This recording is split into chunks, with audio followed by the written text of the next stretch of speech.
Nirav Modi, the fugitive. So when I'm telling about the fugitive, it means it defines the character of the person, and it has declared the fugitive by economic offender by special court in Mumbai, and currently under arrest in the United Kingdom is accused of defrauding the Punjab National Bank of more than 10,000 crores by scamming a software used by the bank worldwide. So when I'm telling about the fugitive, when I'm telling about the scamming of software that international bank or for the bank used for its international fund transfer is nothing but the SWIFT, which is abbreviation is like Society of Worldwide Interbank Financial Telecommunications. Okay, so in this case, Punjab National Bank, who has a branch in Mumbai or head office in Mumbai, sending in SWIFT without CBS or without core banking system, it's foreign bank in China, and the foreign branch are none other than Allahabad Bank and the Axis Bank, where the Nirav Modi and its associates taking the money to import the diamond for its diamond business or diamond shop on all of the country and India. So never been in doubt for the management by the Punjab National Bank or the management by the for the branch in overseas, because he was a billionaire and he was in top 57th list in the Forbes magazine and very notorious person. Okay, later on, when the foreign branch is unable to get the fund from from the buyer, they definitely approach its Indian bank, which is none other than Punjab National Bank. And Punjab National Bank at that time uh, that declared that it unable to give the fund to its foreign branches, or denies that it unable to give the fund to the foreign branches, and that's why the fraud are taken to the management and go to the CBI and enforcement direct, and that's why the person is in charge and he is in arrest in 2020 May 20, March 2020, and it is on trial court. The special cases filed by the Indian government to the foreign United Kingdom. So okay, when I'm telling about the international finance or trade finance, there are different documents come into mind.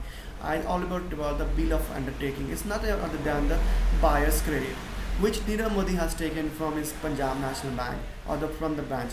The important thing that the rate of interest, which is to get the rate of interest in its foreign branches. As you all know that the Indian bank, the rate of interest on the loan is comparatively higher than the foreign banks. Okay, that's why Nirav Modi has taken loan from its foreign branches. The reason behind that. So what is the thing that important the document? The document is none other than the bill of undertaking. So how the document is passed? The bill of undertaking is passed between the home branches from Punjab National Bank or any other bank to his foreign branches, and finally the bill of undertaking goes to the seller. Okay, so that he can transport or he can ship the goods to the buyers. Okay, so the thing is that the Nirav Modi has created a dummy seller or dummy companies who has taken the bill of undertaking or the buyer's credit from the financial branch, from the foreign branch. So whenever it is detected by the CBI or enforcement direct, it find the dummy branches and they have burned all the things and all the documents in order to make assurance or not assurance that there is something fraud is going to happen or something default happen. The reason behind that is whenever the buyers doesn't have a sufficient fund, the bank issue a for bill of undertaking its foreign branch, and for the purpose of that buyers has to keep some collateral in the home branch or the Indian branch. But here the Moses cases not happen because he has and some relatives some kind of forging happen in this in Indian branch, because he has some relative or he has some relationship over there. So that's why I did not put any kind of collateral. That's why the PNB Bank unable to produce any kind of bill of undertaking to the foreign branches overseas. Okay, so that's all about the bill of undertaking. So apart from the bill of undertaking, there's other document that is also used in the trade finance, which I'm going to tell you, or it may be the international trade finance. Okay, if you come about the Indian, one thing is coming to the mind, that is bank guarantee. Okay, so what exactly a bank guarantee? So it is same like a bill of undertaking. For example, an Indian government wants to do certain kind of infrastructure work, or certain kind of the work for development of country. For example construction of a bridge. Okay, that's why he just uh, contact with a contractor for the purpose that it will construct one bridge. Okay, so that's why there is a difference, that was the contract between made the contractor as well as the Indian government. The reason is that if there is something happen, some problem happen. For example, contractor leave the work in between. Contractor do some defective work, so definitely it is a loss for the Indian government. Okay, that's why the different a contract between the contractor and the Indian government, that in case any kind of loss, the amount should be paid to me, because Indian government use that money, taxpayer money, for the construction of a bridge. So that's why the bank guarantee come into existence.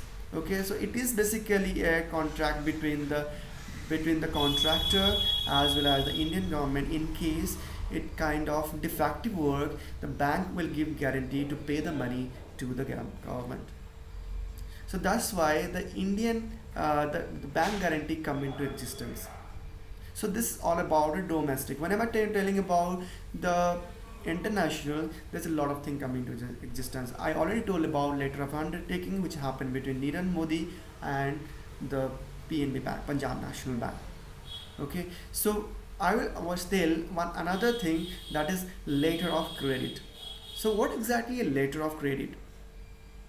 So when two-person come into existence and sell and buy goods and services, and without knowing each other. For example, a person is from India, another person is from China, so they don't know about each other.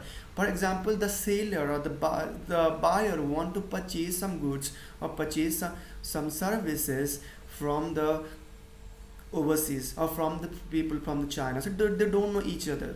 So what is the thing that they do? If they don't know each other, how can the goods can be delivered, or service can be rendered, and money can be paid? On that cases, the letter of credit is issued, and the letter of credit is issued by the home branch of a buyer. Okay, it is issued in the name of buyer to the seller, in consignment, that it is basically to seller to guarantee that to send the goods to the buyer. Okay, so whenever a buyer send a letter of credit to the buyer, it's sent to its bank, and it goes to the from one bank to the foreign branch of another bank. It may be the seller bank, it may be the beneficiary bank, or like it may be the bank have a beneficiary branch in foreign. So there is a contract happen between the seller and buyer, and that's why buyer given letter of credit to the seller, so which is scrutinized by the beneficiary bank of a seller. After that, seller issued bill of lading. Okay, so whenever telling about bill of lading, it is another document. Okay, what is exactly a bill of lading? Bill of lading is nothing, it's basically document signed between seller as well as the shipping company, or you can say the logistic company. Okay, the seller send a bill of lading to the logistic company along with the delivery of the goods.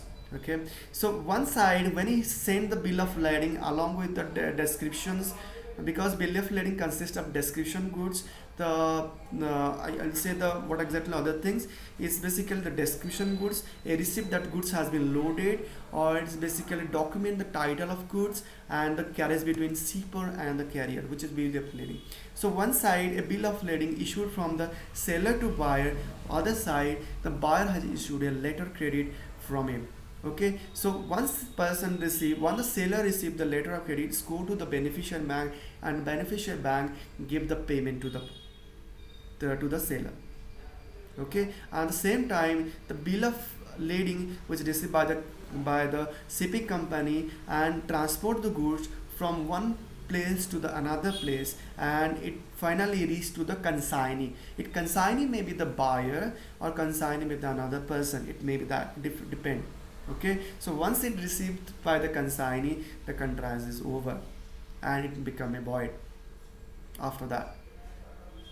So identify about the bill of lading. So it basically define the description of goods and the title of goods like that. And when I'm tell about the letter of credit is nothing but it's basically a contract between the seller and buyer that I am going to buy this good, I am going to the buy, I am your buyers, because they don't know each other. For that purpose, sellers sell the goods. Okay, so whenever this letter of lading was basically it shows to the beneficiary bank, and beneficiary bank make the payment. Where the beneficiary bank get the payment, it definitely approves to the buyer's bank. Okay, then buyer's bank is able to make the payment to the beneficiary, and the letter of credit which goes original document, or the we can say the letter of credit will be scrutinized by the beneficiary, then bank, and then directly go to the buyer's bank along with the bill of lading original documents, and then buyer's bank make the payment to the seller's bank. And for that buyer's bank has to take a payment from buyer as well. In the certain things are it buyer has to keep the mortgage, or buyer has to take the form of collateral. Okay, in case the buyers unable to pay to the money to the buyer's bank, the mortgage and the collateral which have the buyers, that it will sell into the market and get the money out of it. So definitely it is a circle. Okay, the one side the letter of credit go, the other side the bill of lading comes. So the different party has been involved. The first thing the buyer, one the consignee, the buyer's bank, the second, the third one is sellers and the seller's bank. The four people are involved in this case. Okay, and it's moving like at a circle. So that's called a bill of lading, and that's called the consignment, and the transfer happen between the buyers and the seller. The goods and service delivered and payment are made.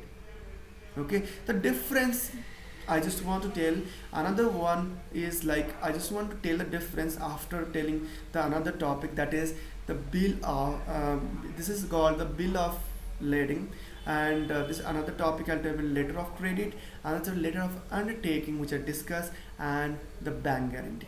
Okay, the difference between the bank guarantee and a letter of credit, both the case the goods and deliver, but the thing is that in case of bank guarantee there is chance of default.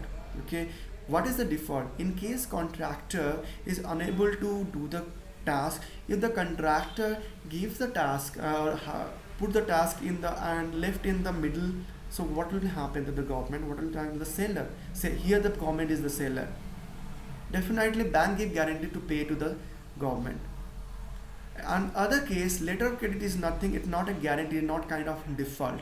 Okay, it is the process, it's a contract, because the two people doesn't know each other, so they can process the stock, or they can deliver the stock and services through this bill of through this letter of credit.